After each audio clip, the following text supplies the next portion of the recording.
बाळू मामा वैद वैद वैद हो त्यानं मेंढ केला पैद पैद पैद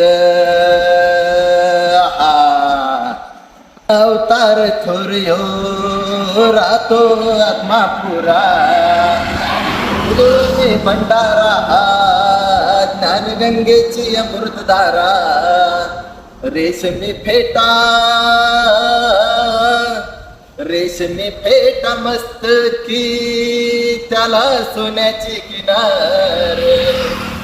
किसे रूप मनोहर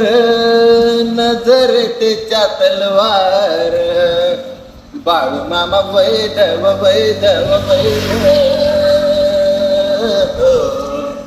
त्यानं मेंढ केलं पैद पैद पैद हा